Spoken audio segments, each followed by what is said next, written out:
COVID-19 concerns very high with women who are pregnant or are thinking about getting pregnant. So if that's you, take a listen to this, because we have a special deep dive into why soon-to-be moms should not be worried about the vaccine in particular.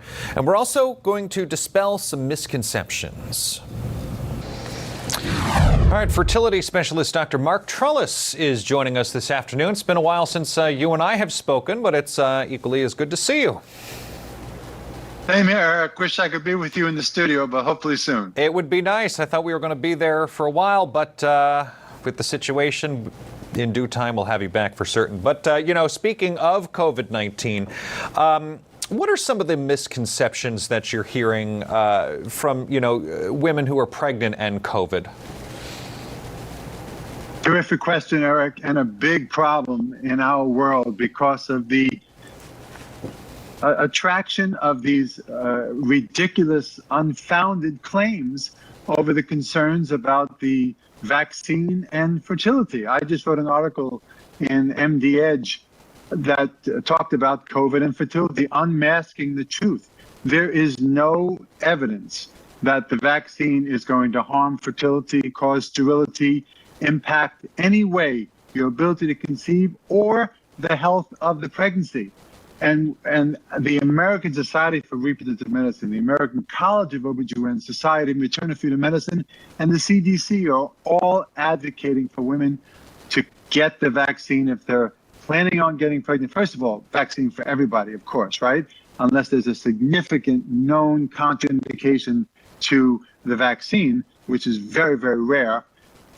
The vaccine should be taken for women who are trying to conceive, as well as even during pregnancy and breastfeeding. So the misconceptions are that it's going to cause problems, but there is absolutely no medical evidence to support that. So has the adjustments from the CDC and the doctors at the federal level, has that changed minds of women who are either considering getting pregnant or who are pregnant? Well, unfortunately, pregnant women are estimated right now, less than 25% of them are vaccinated. And while they're not more susceptible during pregnancy to the virus, if they get the virus during pregnancy, they deteriorate much more rapid. Unfortunately, their oxygen saturations are more quickly decelerate. They get higher rates of hospitalization, ICU, ventilator, and even death, unfortunately. So this is a significant concern that's far-reaching. Many of my colleagues are taking care of pregnant patients in the ICU, and they're telling me stories about women dying and never having seen their baby. About 35,000 women, if you want to know the vaccination safety in pregnancy, about 35,000 women now have had exposure to the vaccine during pregnancy without any high rate of miscarriage or other complications during pregnancy. This is our potential turning the course, right?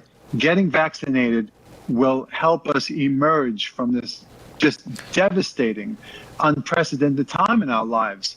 And it's something easy to do, and it's something that I implore all of my patients and asking all of your listeners to please get vaccinated so we can return to normal and also protect ourselves, our families, and our community. What you told me just a moment ago gave me chills. The fact that mothers are dying in the ICU and not even seeing their children. Are these mothers who are dying from COVID?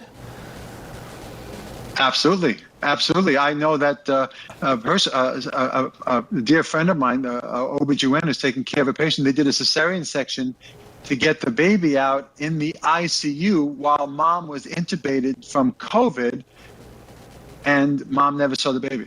Was that happening? Was that happening before we saw this latest surge? Was that happening last year, or has it gotten to the point, or has it gotten to that point? No, this is recent. The Delta variant is much more contagious, much more transmittable, and something that we really have to take heed. I think that, unfortunately, people may have gotten laxed. We're not seeing the vaccination rates that we were expecting in the country, and it's a surge. hospitals are worried about getting enough oxygen to their patients and asking conservations of water for liquid oxygen for the ventilators. It's a terrible problem. And unfortunately, not everyone is taking this to the degree of severity that is necessary. It is not in any way a hoax. It is not as bad as the media is saying. It is bad. And in my world, in the fertility world, my obligation is to have, helping a couple get pregnant, helping a woman get pregnant, a safe mom, safe baby, safe pregnancy. And in order to do that, at least when it comes to COVID, is to be vaccinated. Dr. Trolice, what about the babies who were born to these mothers who are dying from COVID? Are the babies tested? Are they able to be tested? Are they surviving? Well, it's just much too early to know outcomes of babies from this. Babies seem that I'm hearing are doing well. Now, if mom gets vaccinated, there is evidence that antibodies are being transmitted to baby to protect baby. So all benefits to the vaccine.